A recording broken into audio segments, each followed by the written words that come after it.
Today in the Daily Dose, European and American imperialism.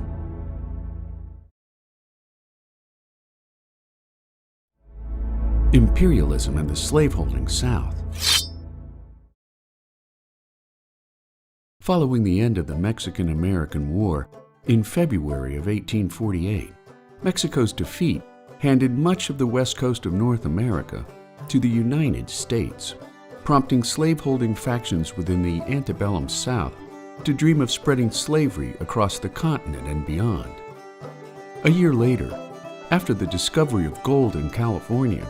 slaveholding Southerners began moving to the territory in large numbers, bringing with them an estimated 500 to 1,500 African American slaves to work the gold fields of the High Sierras and beyond, prompting pro-slavery expansionists like Henry Weiss to wager that his home state of Virginia would make $1 billion on the sale of slaves into the territory, which was hastily made a free state on September 9, 1850. Weiss's prediction proved patently wrong when Southern slaveholders discovered a second form of slavery in the American West, including Native American captives and indebted mestizo peasants, which enslaved thousands into multiple forms of bondage or peonage in the newly acquired territories of Utah, Arizona, California, and New Mexico, employing systems of forced labor far less costly than plantation agriculture and chattel slavery. Still holding immense political sway in Washington during the years leading up to secession and war, every time Whig or Republican abolitionists attempted to outlaw peonage in the American West, Southern legislators pushed back against every attempt in the 1850s, knowing full well that any law against peonage out west would eventually point a finger at their own form of slavery in the South. Despite growing abolitionist sentiment within the northern states, Southerners held fast to their expansionist visions for the American West, supported in large part by the formidable spread of Euro-American imperialism abroad, which relied heavily on indigenous coercive labor, from the British in India to the Dutch and French in Southeast Asia, prompting slaveholding Southerners to question why slavery couldn't be a part of white imperialism. With the hope of expanding their cotton markets into China, Southern legislators argued in Congress to a southern route for the Transcontinental Railroad, pointing to a terminus in port cities in Southern California to build up their Pacific trade. Yet when Abraham Lincoln took office on March 4, 1861, Southern dreams for slavery in America collapsed in the face of untenable bloodshed during the American Civil War.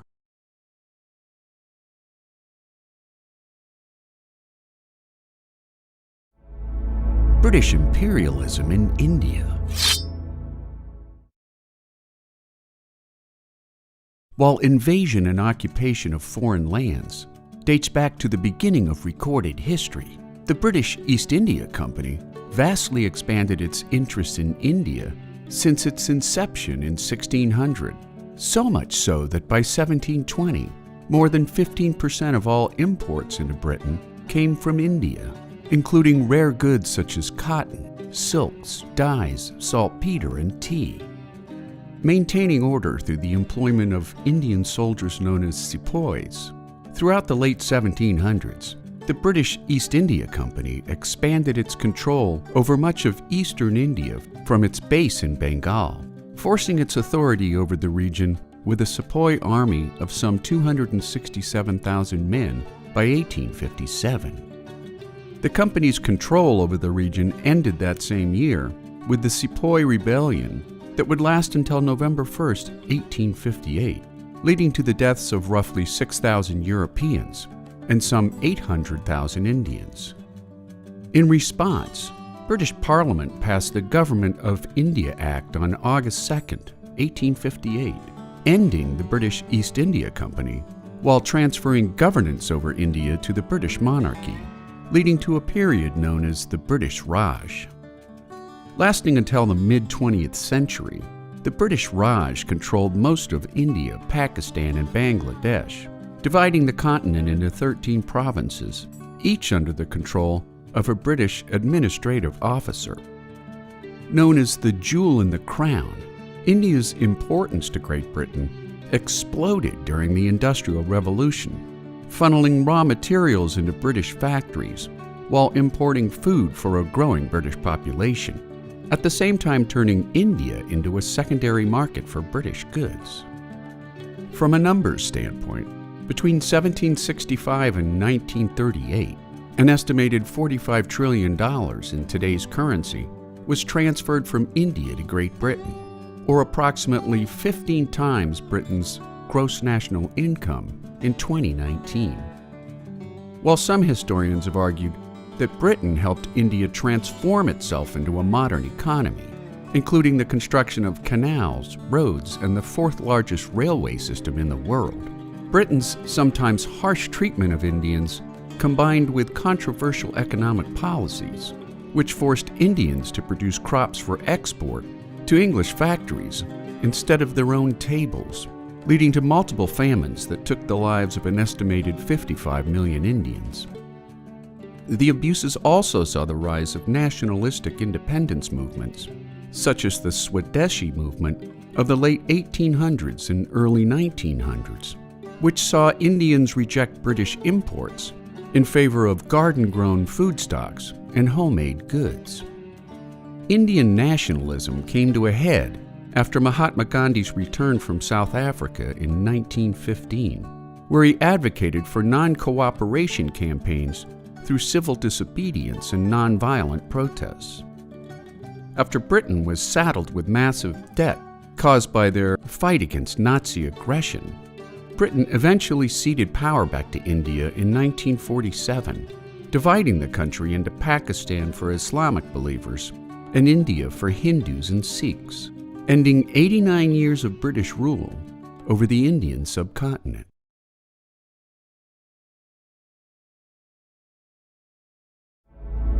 The Monroe Doctrine. By the dawn of the 1820s, many Latin American countries had won independence from Spain and Portugal, yet Britain and the United States worried that European powers would yet again try to colonize the Western Hemisphere. While President James Monroe at first favored a joint U.S.-British resolution against future colonization, Secretary of State John Quincy Adams distrusted Britain's own colonial intentions, convincing Monroe to make a unilateral statement of U.S. policy, which he delivered to Congress on December 2, 1823.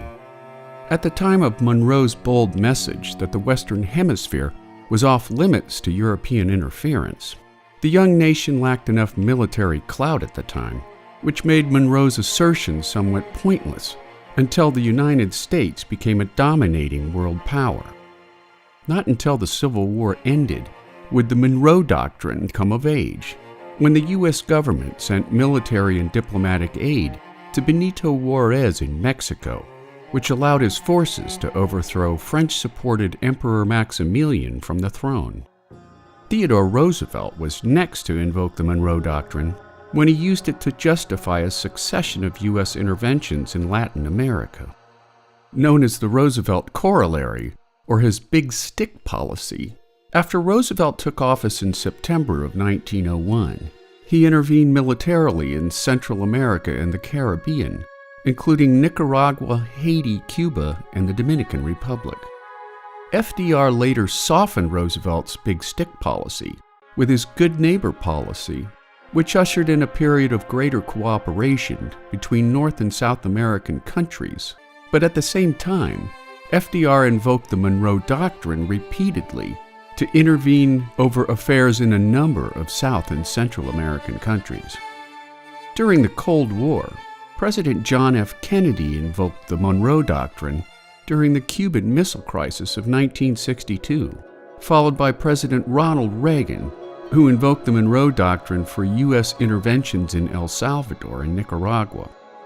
President George H.W. Bush was the last president to invoke the Monroe Doctrine, when he sanctioned a U.S.-led invasion of Panama in an effort to oust corrupt Panamanian dictator Manuel Noriega.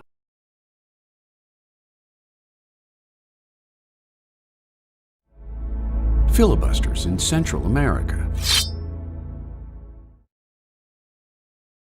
Under the banner of manifest destiny and a nascent sense of white supremacy, between the Mexican-American and Civil Wars, ambitious Americans attempted repeated land grabs in Central and South America, earning the name of filibusters or filibustero in the Spanish. Among the most successful or unsuccessful, dependent upon his ultimate fate, was lawyer and newspaperman William Walker, who moved from New Orleans to Northern California, where he recruited a small band of largely failed gold miners for a planned takeover of Baja, Mexico. Sailing out of San Francisco Bay with a ragtag crew of 45 men, Walker arrived in Cabo San Lucas at the end of October 1853, capturing La Paz by early November. His ranks swelled to over 300 enthusiastic mercenaries, until his lack of leadership and his beleaguered supply chain forced his retreat towards San Diego, where he surrendered to a detachment from the U.S. Army. Acquitted by a San Francisco jury in just 8 minutes' time, a testament to the strength of public opinion in Walker's favor, a year later, Walker took advantage of a civil war in Nicaragua, capturing the city of Granada before declaring himself president of the country in October of 1855. After Walker revoked shipping magnate Cornelius Vanderbilt's right to transit Nicaragua, Vanderbilt raised a private army that was soon joined by anxious forces from Costa Rica, Guatemala, Honduras, and El Salvador, forcing Walker from power in less than 10 months' time, only to receive a hero's welcome upon his return to the States. In 1860, Walker launched yet another filibustering or freebooting campaign, as it was commonly known, this time in Honduras, quickly drawing the ire of the British government, which still had strategically important colonies in Central America. The Royal British Navy captured Walker upon his arrival in Trujillo, turning him over to Honduran authorities, who executed him by firing squad in September of that same year, at just 36 years of age. 8 months later, upon the outbreak of the American Civil War, filibustering faded into obscurity, while the uniquely American belief in manifest destiny fizzled out by 1867, making filibustering in Central America one of the oddest overreaches in American history.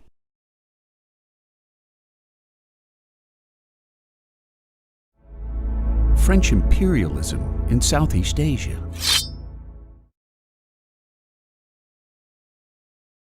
Following decades of indigenous pushback against French colonization in Southeast Asia, France's victory over China in the Sino-French War of 1884 to 1885 handed control of Annam, Tonkin, and Cochin China to the French, which today encompasses most of modern Vietnam, while the French would later take control of Guangzhouwan in the Chinese territory, as well as part of Siam in modern-day Thailand. In Vietnam, a rising sense of nationalism led to a period of insurgency known as the CNDV movement of 1885 to 1896, which led to the massacre of some 40,000 Christian missionaries and native Christian converts. Undaunted by local uprisings, France would add Laos and Cambodia to their colonial possessions after the Franco-Siamese War of 1893. Known as French Indochina or the Indochinese Union, over their years as overlords, the French heavily exploited the region's natural resources, at the same time contributing greatly to infrastructure improvements in such areas as healthcare and education. Local resistance and nationalism continued to escalate during the First World War, reaching an even higher crescendo during the Yen Bai Mutiny of early 1930, when the Vietnamese Nationalist Party encouraged military uprisings by Vietnamese soldiers, along with clandestine guerrilla war tactics inflicted by local Vietnamese, with the aim of ousting French rule while restoring the Vietnamese monarchy to power. 10 years later, a further insurrection would occur in Cochin China, before the Japanese invasion and takeover of Southeast Asia during World War II. Upon Japan's surrender after the nuclear destruction of Hiroshima and Nagasaki, a communist organization led by Ho Chi Minh declared Vietnam an independent nation, leading to the First Indochina War of 1946 between French and Viet Minh forces.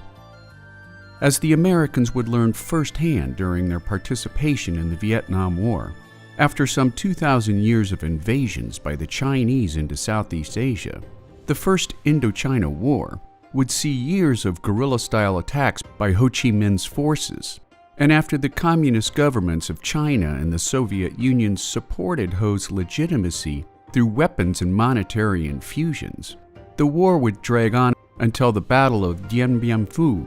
when Viet Minh forces won a decisive victory over the French in May of 1954.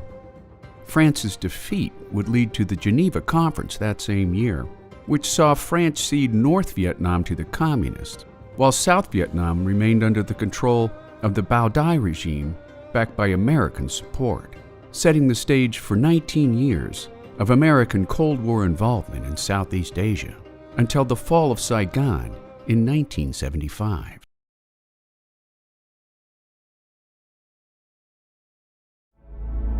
Early American imperialism. From the time the first settlers arrived in Virginia from England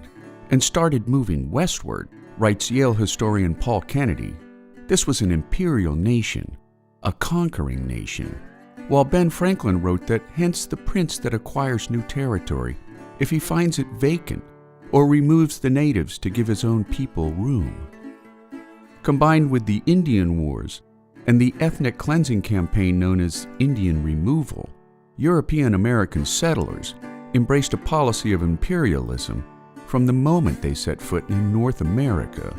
And while President George Washington enacted a policy of non-interventionism that lasted into the early 19th century, the Monroe Doctrine of 1823 drew a line in the sand, declaring North America off-limits to further European colonization, which in turn gave rise to the national drive of Manifest Destiny, announcing an open season for westward expansion toward the Pacific Ocean. While President Thomas Jefferson negotiated the 828,000 square mile Louisiana Purchase from Napoleonic France, an additional 525,000 square miles was added by force after the United States victory in the Mexican-American War of 1846, leading then Secretary of the Navy Theodore Roosevelt to proclaim at the onset of hostilities that I should welcome almost any war, for I think this country needs one. While others, like Senator Sam Houston of Texas, proposed the annexation of Mexico, Costa Rica, Guatemala, Honduras, and San Salvador, such expansionist sentiment was put into action by physician, lawyer, journalist, and mercenary William Walker,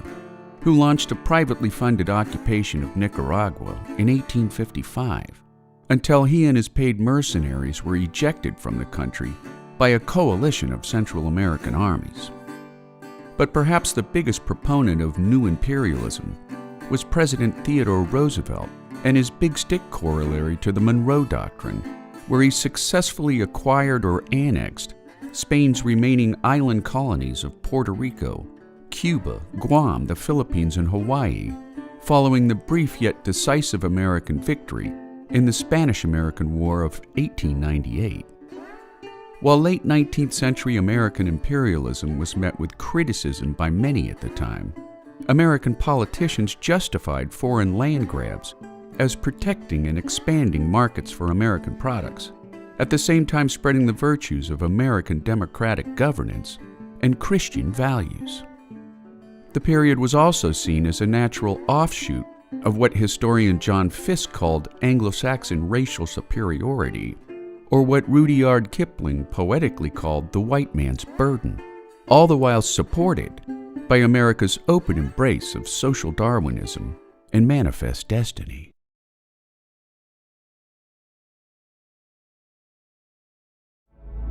New imperialism and the white man's burden.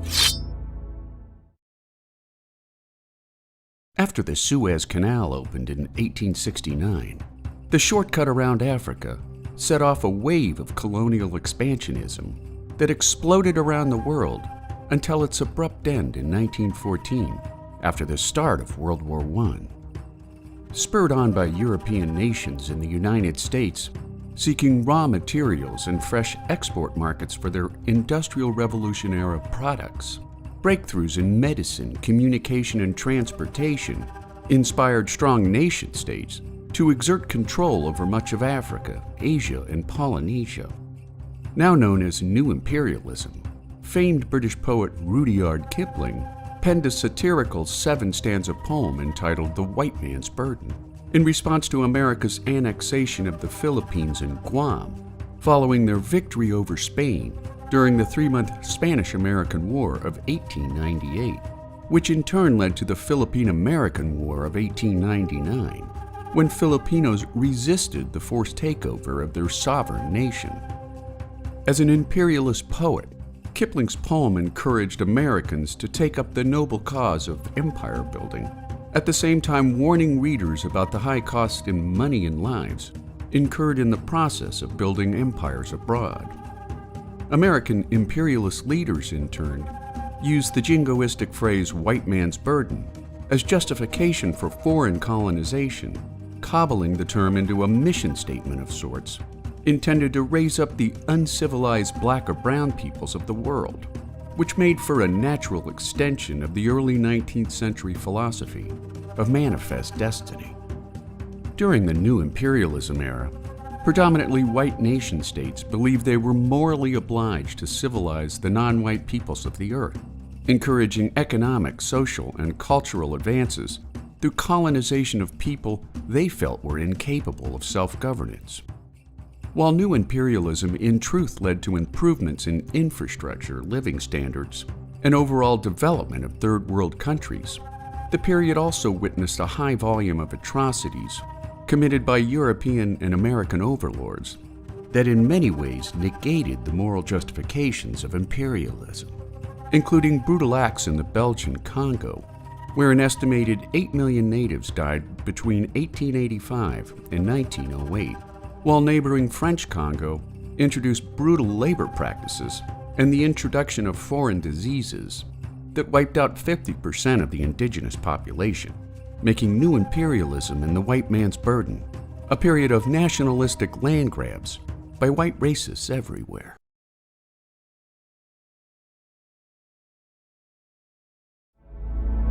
The Age of Imperialism in China.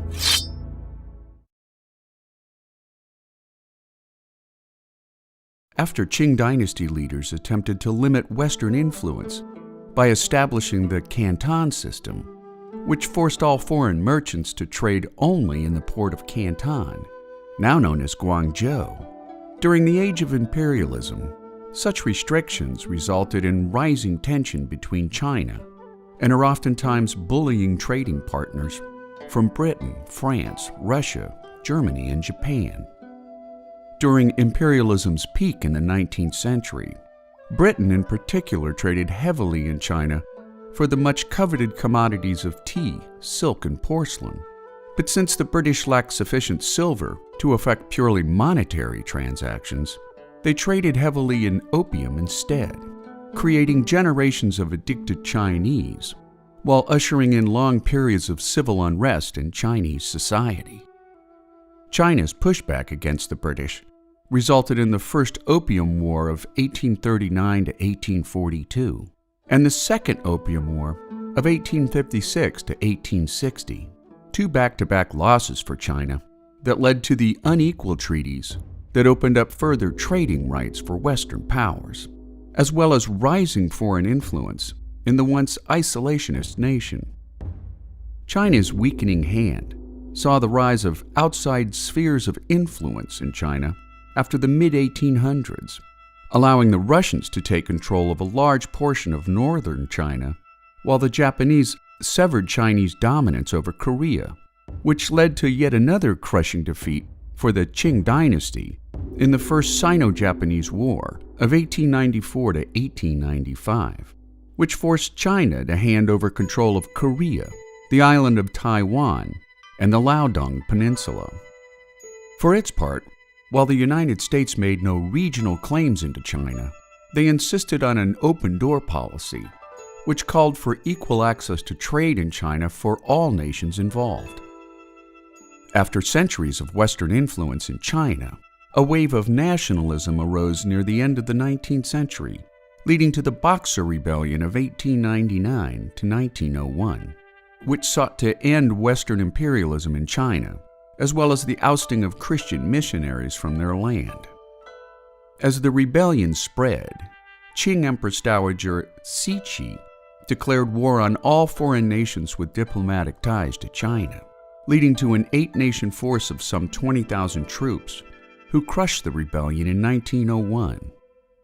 In keeping with China's bad luck pushback against foreign invaders, China signed the Boxer Protocol on September 7th of that same year, which saw the destruction of military fortifications surrounding Beijing, a 2-year prohibition on arms imports, and a payment of $330 million in reparations to the foreign powers that ended the rebellion, making imperialism in China a symbiotic yet unwanted remnant in near Chinese history.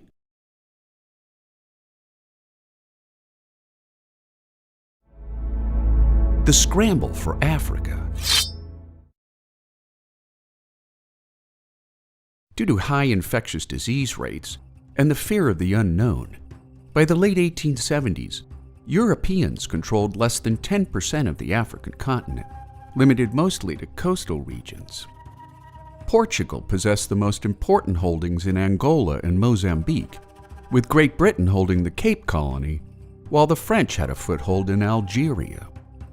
That dynamic would shift dramatically between 1881 to the outbreak of World War I in 1914, in what historians now call the New Imperialism, or the Scramble for Africa, which saw 90% of the continent controlled by 7 European powers. The scramble by Europeans seeking raw materials and fresh export markets erupted into a land-grab free-for-all during a time when breakthroughs in medicine, communication, and transportation made the colonization of Africa much more attainable, leading to the Berlin Conference or Congo Conference of 1884. Organized by Otto von Bismarck, the first chancellor of a unified Germany, the primary purpose of the conference was to prevent wars between European powers competing for African lands. And while many improvements to African infrastructure, living standards, and overall development can be cited during the period, the high volume of atrocities committed by European overlords in many ways negates the appearance of progress on the continent, including brutal acts in the Belgian Congo, where an estimated 8 million natives died between 1885 and 1908, while neighboring French Congo introduced brutal labor methods and foreign diseases that wiped out 50% of the indigenous population. During the New Imperialism period in Africa, the nations of Spain, Britain, France, Belgium, Portugal, Germany, and Italy added nearly 9 million square miles to their colonial empires, 1/5 of the world's usable land area. Many uprisings and independence movements dotted the New Imperialism age, including the Moroccan Crisis, the Agadir Crisis, the Fashoda Incident, the Herero Wars, the Maji-Maji Rebellion, and the Dervish Resistance. The period ended with the onset of the First World War, when Europe's focus shifted rapidly from colonial expansion to the fight against German aggression.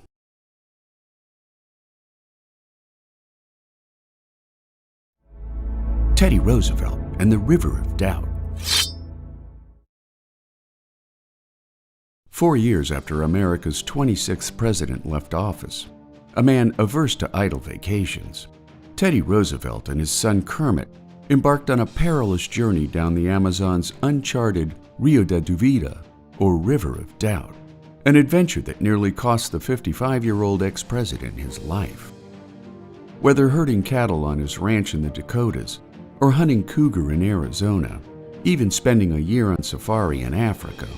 All of Roosevelt's pursuits came with high levels of hardship and risk, two components which he once famously termed as the strenuous life. Calling the trip his last chance to be a boy, the two Roosevelts set out with veteran Brazilian explorer Colonel Candido Rondon, and when the head of the American Museum of Natural History attempted to warn Roosevelt of the dangers that lay ahead, Roosevelt replied, "If it is necessary for me to leave my bones in South America, I am quite ready to do so." After completing a lecture tour of South America, in late 1913, Roosevelt and Rondon set out with a small army of porters, scientists, and explorers, traveling by steamship to the remote Brazilian town of Tapirapoan, before embarking on a 2-month overland journey to the River of Doubt. Reaching the river in February of 1914, 22 intrepid explorers began their treacherous descent of the uncharted river, despite constant attacks by snakes, alligators, piranhas, hostile indigenous people, mosquitoes, and stinging flies. Slowed by repeated waterfalls on the river, the team of explorers were forced to either run the rapids or portage their dugout canoes overland. But when Roosevelt's 23-year-old son decided to run one particularly dangerous rapids on March 15th, Kermit's canoe was sucked into a hydraulic before plunging over a waterfall, taking the life of a Brazilian named Simplicio. Stalked by hostile natives and plagued by malaria, dysentery, and a troubling lack of supplies, Roosevelt fell ill to malaria before slicing his leg open on a rock. Reaching a low point in early April, after a porter named Julio shot and killed another man who had caught him stealing food. When the team failed to capture the murderer, they simply abandoned him to certain death in the jungle. Their clothes reduced to rags, Roosevelt weakened badly as the party survived on fish and hearts of palm. Losing a fourth of his body weight and now delirious with fever and infection, Roosevelt repeatedly implored the team to leave him behind to die. But Kermit would have no part of that, rowing his father to civilization on April 26, 1914, after a 2-month journey that left every man thankful to be alive, making Teddy Roosevelt's trip down the River of Doubt a life-altering adventure for the record books.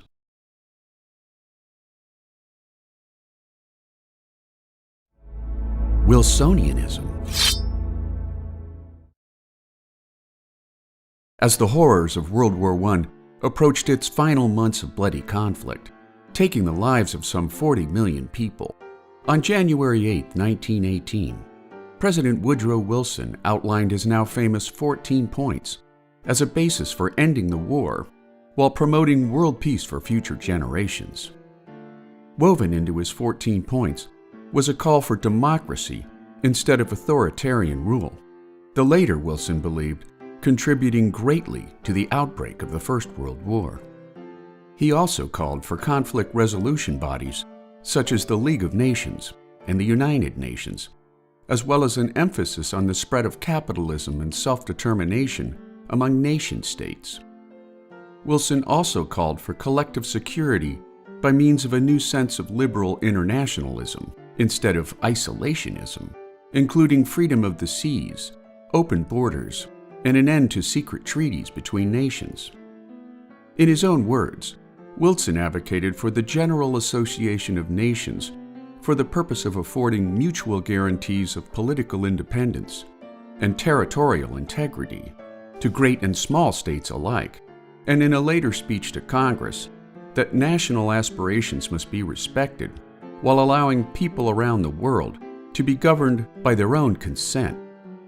Wilson's 14 points launched an intense wave of optimism within colonial-ruled nations in Asia, Africa, and the Middle East, elevating Wilson to an almost godlike figurehead in colonial-ruled states around the world, prompting Indian nationalist Ganesh Shankar Vijayarthi to hail Wilson as the modern apostle of freedom. Optimism within colonial-ruled nations proved short-lived, however, when the June 28, 1919 signing of the Treaty of Versailles failed to end colonial rule of first world countries over third world nations, descending citizens of marginalized countries into a communal state of disillusionment and continued despair. Some historians have suggested that not only did the punitive demands the treaty placed on Germany lead directly to the Second World War, but the treaty's complete rejection of Wilsonianism, as Wilson's 14 points are known today, led to a number of protest movements in colonial-ruled nations, including the Egyptian Revolution of 1919, Mahatma Gandhi's passive resistance movement in India, the March 1st movement in Korea, and China's 1919 May 4th movement, making Woodrow Wilson's 14 points a telling missed opportunity for world peace.